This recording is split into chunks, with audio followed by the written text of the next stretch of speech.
ಇನ್ನು ಪ್ರಜ್ವಲ್ ಬಂದ ಮೇಲೆ ಮುಂದಿನ ತನಿಖೆ ಯಾವ ರೀತಿ ಇರುತ್ತೆ ಹಾಗಿದ್ರೆ ಮೊದಲಿಗೆ ಮದರ್ ಡಿವೈಸ್ ಯಾರ ಬಳಿ ಇದೆ ಅಂತ ತನಿಖೆ ಮಾಡುತ್ತೆ ಎಸ್ಐಟಿ. ಅಂದ್ರೆ ಯಾವ ಮೊಬೈಲ್ನಲ್ಲಿ ಅಶ್ಲೀಲ ವಿಡಿಯೋಗಳು ಶೂಟ್ ಆಯಿತು, ಮದರ್ ಡಿವೈಸ್ ಯಾವುದು ಅನ್ನೋದಕ್ಕೆ ಸಂಬಂಧಪಟ್ಟ ಹಾಗೆ ಅದನ್ನು ಕಲೆಕ್ಟ್ ಮಾಡ್ಕೊಳ್ಳೋ ಪ್ರಯತ್ನ ಮಾಡ್ತಾರೆ. ಅದು ಏನಾಗಿದೆ, ಆ ಡಿವೈಸ್ ಎಲ್ಲಿದೆ ಅಂತ ಹುಡುಕಾಡ್ತಾರೆ.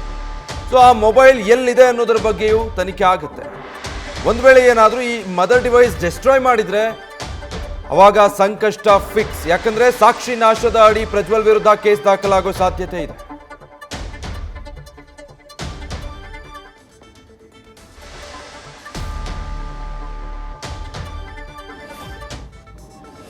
ಸೊ ಮದರ್ ಡಿವೈಸ್ ಬಗ್ಗೆ ತನಿಖೆಯನ್ನು ಚುರುಕುಗೊಳಿಸುತ್ತೆ. ಒಂದ್ಸಲ ಎಸ್ಐಟಿ ಪ್ರಜ್ವಲ್ರನ್ನ ಕಸ್ಟಡಿಗೆ ತಗೊಂಡ್ಮೇಲೆ, ಅಂದ್ರೆ ಈಗ ಪೆನ್ ಡ್ರೈವ್ಗಳಲ್ಲಿ ಯಾವೆಲ್ಲ ವಿಡಿಯೋಗಳು ವೈರಲ್ ಆಗಿದೆಯಲ್ಲ, ಅದು ಶೂಟ್ ಆಗಿದ್ದು ಯಾವ ಮೊಬೈಲ್ನಲ್ಲಿ, ಅದನ್ನೇ ಮದರ್ ಡಿವೈಸ್ ಅಂತ ಹೇಳಲಾಗುತ್ತೆ.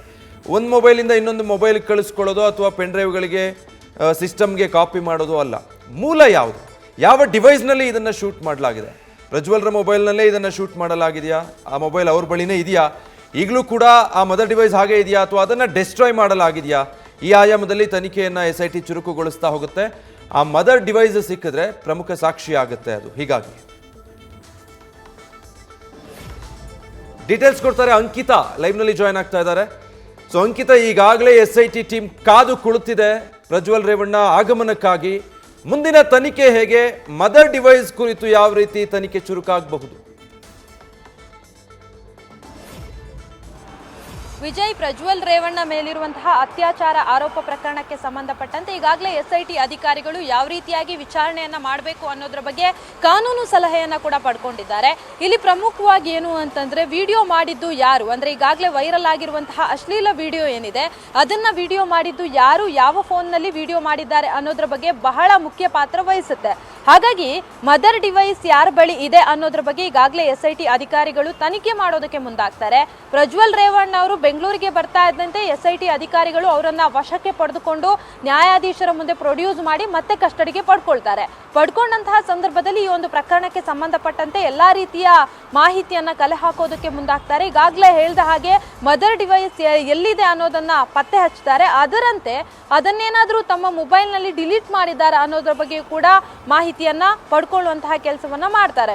ಮದರ್ ಡಿವೈಸ್ ಏನಾದ್ರೂ ಡಿಸ್ಟ್ರಾಯ್ ಮಾಡಿದ್ರೆ ಮುಂದಿನ ತನಿಖೆ ಕೂಡ ಯಾವ ರೀತಿಯಾಗಿ ಮಾಡಬೇಕು ಅನ್ನೋದ್ರ ಬಗ್ಗೆ ಈಗಾಗಲೇ ಎಸ್ಐಟಿ ಅಧಿಕಾರಿಗಳು ಎಲ್ಲಾ ರೀತಿಯ ಸಲಹೆಗಳನ್ನ ಪಡ್ಕೊಂಡು ಸಿದ್ಧತೆಯನ್ನ ಕೂಡ ಮಾಡ್ಕೊಂಡಿದ್ದಾರೆ. ಪ್ರಮುಖವಾಗಿ ಏನಾದ್ರೂ ಆ ವಿಡಿಯೋಗಳನ್ನ ಡಿಲೀಟ್ ಮಾಡೋದು ಅಥವಾ ಫೋನ್ ಅನ್ನ ಕಂಪ್ಲೀಟ್ ಆಗಿ ಡಿಲೀಟ್ ಮಾಡುವಂತಹ ಕೆಲಸವನ್ನ ಏನಾದ್ರೂ ಮಾಡಿದ್ರೆ, ಡಿಸ್ಟ್ರಾಯ್ ಮಾಡಿದ್ರೆ, ಮತ್ತೆ ಎಸ್ಐಟಿ ಅಧಿಕಾರಿಗಳು ಈಗಾಗಲೇ ದಾಖಲಾಗಿರುವಂತಹ FIR ಏನಿದೆ ಅದರ ಮೇಲೆ ಮತ್ತೊಂದಷ್ಟು ಸೆಕ್ಷನ್ಗಳನ್ನ ಹಾಕಿ ಮತ್ತಷ್ಟು ಸಂಕಷ್ಟ ಎದುರಾಗುವಂತಹ ಸಾಧ್ಯತೆ ಇರುತ್ತೆ. ಹಾಗಾಗಿ ಈ ಒಂದು ವಿಚಾರಕ್ಕೆ ಸಂಬಂಧಪಟ್ಟಂತೆ ಎಸ್ಐಟಿ ಅಧಿಕಾರಿಗಳು ಪ್ರಮುಖವಾಗಿ ವಿಡಿಯೋ ಎಲ್ಲಿಂದ ವೈರಲ್ ಆಯಿತು ಅನ್ನೋದ್ರ ಬಗ್ಗೆ ಕೂಡ ಮಾಹಿತಿಯನ್ನು ಪಡ್ಕೊಳ್ಳುವಂತಹ ಕೆಲಸವನ್ನ ಮಾಡ್ತಾರೆ. ಇನ್ನುಳಿದಂತೆ ಈಗಾಗಲೇ ಏನು ವಿಡಿಯೋ ಹಂಚಿಕೆ ಆರೋಪ, ಪೆನ್ ಡ್ರೈವ್ ಅನ್ನ ಹಂಚಿಕೆ ಮಾಡಿದ್ದಾರಲ್ಲ, ಆ ಆರೋಪಿಗಳನ್ನ ಇಟ್ಕೊಂಡು ಯಾವ ರೀತಿಯಾಗಿ ಆರೋಪಿಗಳು ಈ ವಿಡಿಯೋವನ್ನ ವೈರಲ್ ಮಾಡೋದಕ್ಕೆ ಕಾರಣ ಆಯಿತು ಅನ್ನೋದು ಕೂಡ ಬಹಳ ಮುಖ್ಯ ಆಗುತ್ತೆ. ಅದನ್ನ ಹೊರತುಪಡಿಸಿ ಪ್ರಜ್ವಲ್ ರೇವಣ್ಣ ಅವರಿಗೆ ಈ ಒಂದು ವಿಡಿಯೋ ವೈರಲ್ ಆಗ್ತಿದೆ ಅನ್ನೋದ್ರ ಬಗ್ಗೆ ಏನಾದ್ರೂ ಮಾಹಿತಿ ಇತ್ತಾ, ವಿಡಿಯೋ ವೈರಲ್ ಆಗೋದಕ್ಕಿಂತ ಮುಂಚೆ ಏನಾದ್ರೂ ಮಾತುಕತೆ ಆಗಿತ್ತಾ, ಇದ್ರ ಬಗ್ಗೆ ಎಲ್ಲವೂ ಕೂಡ ತನಿಖೆಯನ್ನ ಮಾಡಬೇಕಾಗುತ್ತೆ. ಹಣಕ್ಕೆ ಏನಾದ್ರೂ ಡಿಮ್ಯಾಂಡ್ ಮಾಡಿದ್ರ, ಇವೆಲ್ಲ ಆಯಾಮದಲ್ಲೂ ಅಧಿಕಾರಿಗಳು ತನಿಖೆಯನ್ನ ಮಾಡ್ತಾರೆ. ಇನ್ನೊಂದು ಕಡೆ ಅಂದ್ರೆ ಪೆನ್ ಡ್ರೈವ್ ಎಲ್ಲೆಲ್ಲಿ ಹಂಚಿಕೆ ಆಗಿದೆ, ಯಾವ ರೀತಿಯಾಗಿ ಹಂಚಿಕೆ ಆಗಿದೆ, ಮೊಬೈಲ್ ನಲ್ಲಿ ಮಾಡಿರುವಂತಹ ವಿಡಿಯೋ ಪೆನ್ ಡ್ರೈವ್ಗೆ ಹೋಗೋದಕ್ಕೆ ಹೇಗ್ ಕಾರಣ, ಪೆನ್ ಡ್ರೈವ್ಗೆ ಯಾರದನ್ನ ಹಾಕ್ಸಿದ್ದು, ಈ ಎಲ್ಲ ಆಯಾಮದಲ್ಲಿ ತನಿಖೆಯನ್ನ ಮಾಡೋದಕ್ಕೆ ಎಸ್ಐಟಿ ಅಧಿಕಾರಿಗಳು ರೆಡಿಯಾಗಿರುವಂಥದ್ದು. ಅದನ್ನ ಹೊರತುಪಡಿಸಿ ಈಗಾಗಲೇ ಪ್ರಜ್ವಲ್ ರೇವಣ್ಣ ಅವರು ನಿರೀಕ್ಷಣಾ ಜಾಮೀನಿಗೂ ಕೂಡ ಅರ್ಜಿಯನ್ನ ಸಲ್ಲಿಸಿದ್ದಾರೆ. ಅದನ್ನ ಹೊರತುಪಡಿಸಿ ವಿಡಿಯೋವನ್ನ ಕೂಡ ಮಾಡಿರುವಂಥದ್ದು, ನಾನು ಬೆಂಗಳೂರಿಗೆ ಬರ್ತೀನಿ, ಅದರಲ್ಲೂ ಎಸ್ಐಟಿ ಅಧಿಕಾರಿಗಳ ಮುಂದೆ ಹಾಜರಾಗ್ತೀನಿ, ನಾನು ಎಲೆಕ್ಷನ್ ದಿನದಂದೇ ನಾನು ಹೋಗಿದ್ದೀನಿ ವಿದೇಶಕ್ಕೆ, ನಂಗೆ ಗೊತ್ತಿರಲಿಲ್ಲ, ನಾನು ವಿದೇಶಕ್ಕೆ ಹೋದ ಮೇಲೆ ನನ್ನ ವಿರುದ್ಧ FIR ದಾಖಲಾಗಿರುವಂಥದ್ದು, ಹಾಗಾಗಿ ಇದರ ಬಗ್ಗೆ ನನಗೇನು ಗೊತ್ತಿಲ್ಲ, ನನಗೆ ಆಮೇಲೆ ಗೊತ್ತಾಗಿರೋದು ಈ ರೀತಿಯಾಗಿ ಆಗಿದೆ ಅನ್ನೋ ಮಾತನ್ನ ಹೇಳಿದ್ರು. ಹಾಗಾಗಿ ಆ ವಿಡಿಯೋದಲ್ಲಿ ಅವ್ರು ಮಾತನಾಡಿರುವಂತಹ ವಿಚಾರ ಕೂಡ ಪ್ರಮುಖ ಆಗಿರುತ್ತೆ. ಇವತ್ತು ಪ್ರಜ್ವಲ್ ರೇವಣ್ಣ ಅವರು ಹೊರಡ್ತಾರೆ, ಅದಕ್ಕೆ ಫ್ಲೈಟ್ ಟಿಕೆಟ್ ಕೂಡ ಬುಕ್ ಆಗಿರುವಂಥದ್ದು.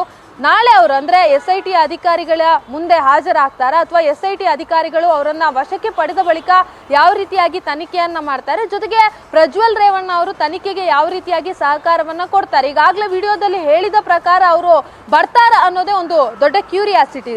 Vijay, thank you Ankita. News first ನಿರ್ಭೀತಿಯಿಂದ ನಿಮ್ಮ ಪರವಾಗಿ.